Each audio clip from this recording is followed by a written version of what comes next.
I believe that Project Box is the most promising fan game I have ever seen.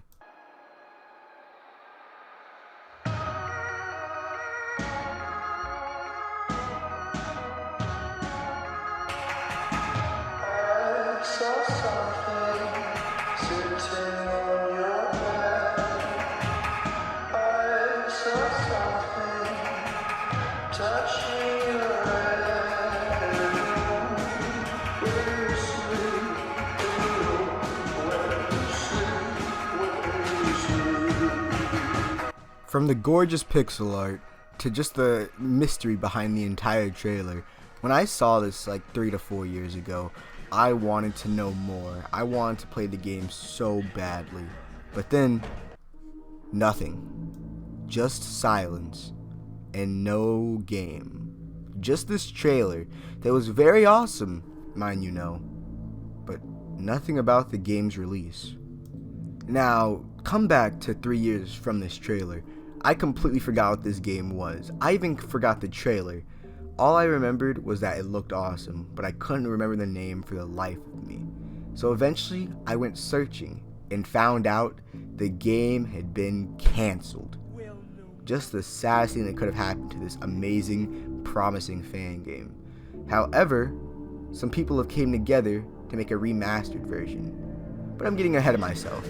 How about we look into what Project Box would have been, how it was canceled, and then we'll talk about the revival of this amazing FNAF Fangame.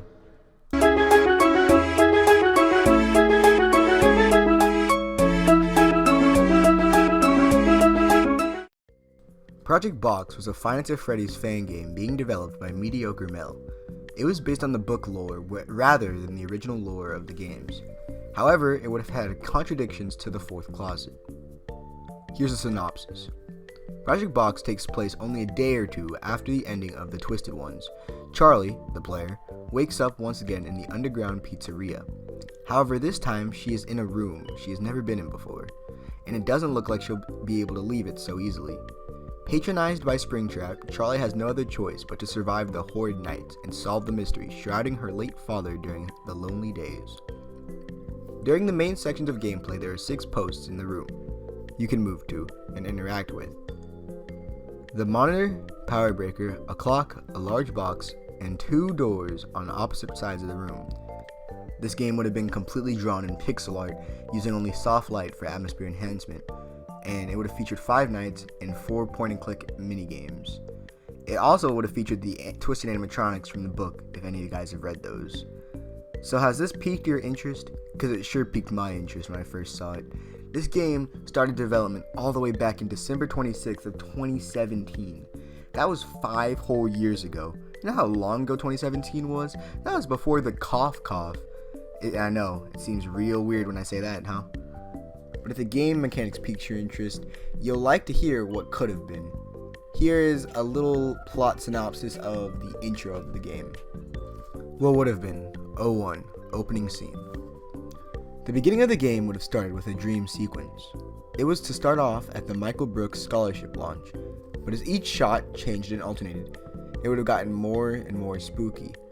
The point of the scene was to show that Michael was still trying to contact Charlie.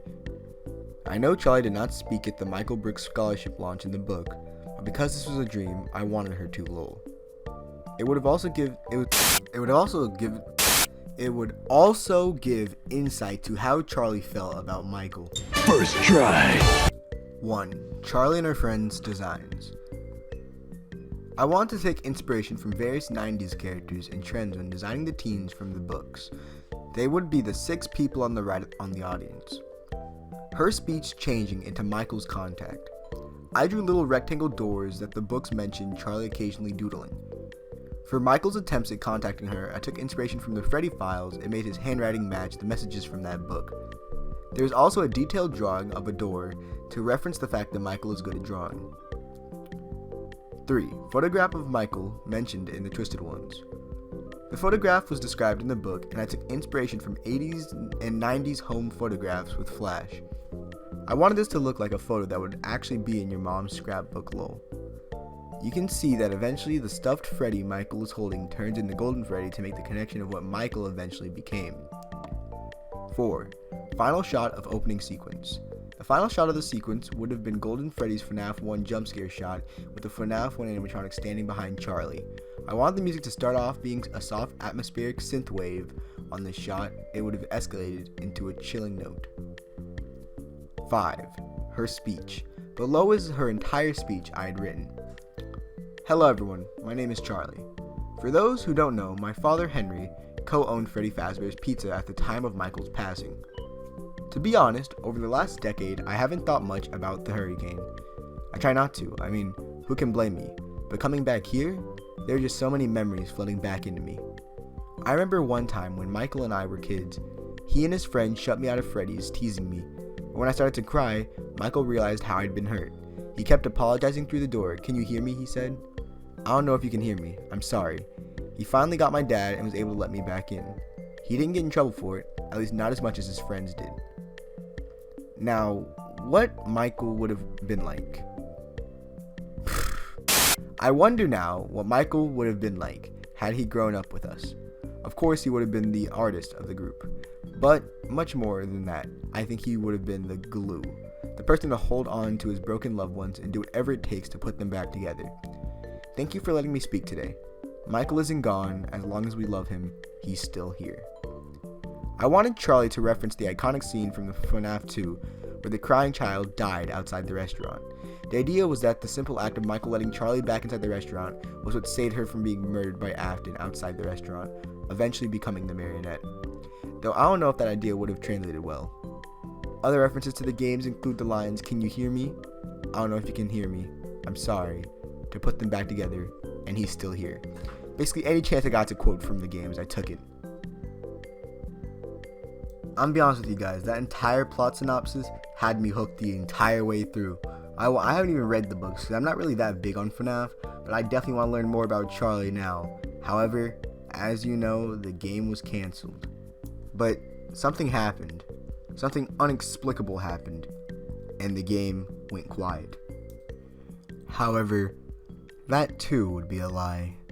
What truly killed Project Box was the FNAF community itself.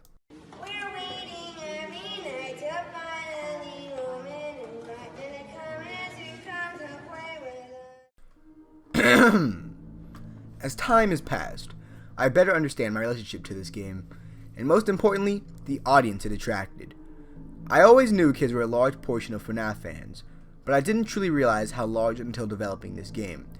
I basically experienced culture shock. Project Box got a ton of spammy comments, ones completely irrelevant like about Jacksepticeye or Bendy and the Ink Machine. I would get questions I already addressed in FAQs. I would type a whole paragraph explaining something, only to get a comment saying too long, did it read, then asking something I just explained. I don't even know if people will read this whole update. I got comments that didn't really think logically, like people jumping to conclusions that I was Henry at the end of the trailer. I do have short hair and glasses in my icon, but any similarities are only due to an artistic expression on the reflection of glasses. I just assumed people would understand this. There were also a lot of people under the impression that Project Box had been released, but that's a copy. If their username is not my username, they're not me. That's not my game. In some other fan base, this would be obvious, but FNAF has a lot of younger fans who still don't understand this. I realized the harsh reality that I just couldn't interact with the audience this game built every day for years. I couldn't keep answering the same questions over and over. I couldn't be patient with people who didn't read a really important paragraph because it's too long. I couldn't deal with constant references to Fortnite, PewDiePie, and Cuphead since they had nothing to do with Project Box itself. I still wonder about some other FNAF game makers and YouTubers. Are they thinking the same things I had been? Are they frustrated as I was? I don't know. I just knew I couldn't connect with the younger audience for this game. And for that, I'm sorry. I really am. But I had lost motivation because I realized there's a huge wall between myself and the majority audience for this game. Another thing about younger audiences is that they may not understand the changes and hardships of adulthood. I had jobs, I had to move, I had a loved one die, I had to focus on my future. All these things take up not only the time they occupy, but the emotional availability surrounding that time as well. I was exhausted and unmotivated for months at a time. And most of all, I needed money. And if I kept working on this game for years with nothing to show for it, that would be a huge waste of valuable time. I got kids commenting, "Take my donation." But I cannot accept a donation after donation from kids or their parents. I can't be like one of those Paul brothers who made a song about how you, a child, should buy my merch and give me money. I refuse to take advantage of kids like that. So I had to come to this conclusion that I could spend years working on a game that would give me no money for an audience I wasn't connected with emotionally. Then, when it would be complete, I'd get the post-game depression that many indie developers suffer. Not only that, I realized the harsh reality. Besides the pretty graphics, this game would have been just terrible. Its mechanics aren't new nor innovative. It's the bare basics for the first FNAF It's the bare basics from the first 4 FNAF games, but a clunky execution. What started as I want to make a simple pixel FNAF game for fun, eventually had expectations rivaling the joy of creation. The joy of creation was a step up because its capabilities. Project Box would have been so absolutely many steps back in the FNAF formula. And for so long, I was afraid of people catching on. I was afraid of people saying Project Box is a disappointment. So with my cards on the table, here I am again. I think I should say here in this paragraph that it's safe to say the game is in fact cancelled. And I think I've been in denial about that for a long time. I could have said it's simply in the title, but I think people would get so caught up in the word cancelled and not take into consideration anything else I've talked about. I don't care if everyone knows this game is cancelled, only the people who take the time to read what its developer has to say. I will always be proud of Project Box, and I will always be so thankful for the overwhelming positive response it got. Thank you. It doesn't take a galaxy brain to know the FNAF community is full of children, and these children don't know how to talk to people because they're kids, okay? We gotta give them a little pass because they haven't grown, their receptors to know if they're being a douchebag or not. I'm beyond. Some of the biggest douchebags on the planet are little kids. So, of course, they don't really know how to talk to people or, game devs for that matter. I think Mediocre Mel had the complete right to do what he did. These kids and just people in general, I can see where the stress came from. I understand them if I'm being honest. Cause, do it again. Let's be honest. Do it again. Kids come and they're not going away. And I respect him too for not taking advantage of the children. In my opinion, I completely agree with this, the choice that he made. But if I had to be honest with you guys, I'm still a little sad, I won't lie. I'm a little heartbroken over the game. However, this doesn't mean that it's the end of Project Box. Was that the bite of 87? Finally, we've made it to the reason I'm even making this video in the first place. This year, or 16 days to be exact, people that go by the name COULDN Games uploaded Project Box Remastered on GameJolt. This was the return to form, the return of Project Box. If you didn't know, earlier this year, the creator put the game and all of its sprites for public use. So if the community wanted to, they could take up the helm.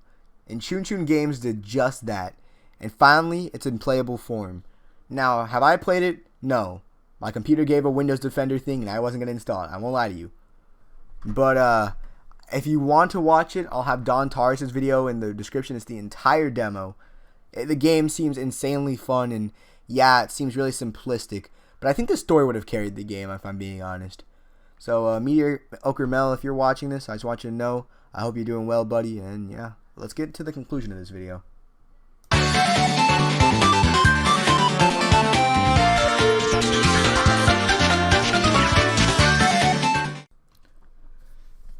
COULDN Games on their GameJolt page has said that they are looking for people to join their team to help finish Project Box. I'm pretty sure COULDN Games is a single person right now, and he said finishing the entire game by himself would be near impossible, or would just take years upon years, and he doesn't have the determination or time to do it. So, if you guys have the time in your days, can find some kindness in your heart, go check out their GameJolt page in the description below, and you guys can, DM them and try to help them out. So, do I think Project Box failed? Do I think it would have been a disappointment? No. I think Project Box, for what it is, the simple type Five Nights at Freddy's Fangame, I would have enjoyed it. Now, I know a lot of people would have been like, Project Box is a disappointment. But in my opinion, I feel like the game would have just been a little fun experience. I do hope the best for Mediocre Mel, though. And guys, I understand some people were disappointed about Project Box. Like, if you go in the original trailer, it's a lot of people disappointed. But in April, he left his stuff for the public, for you guys to pick up the helm. He understands that the FNAF community can be toxic, but I know in his heart he understands that you guys can also do incredibly great things when your minds like go together and do just everything. He knows you guys can do it. I know you guys can do it. And yeah, so Project Box is far from over.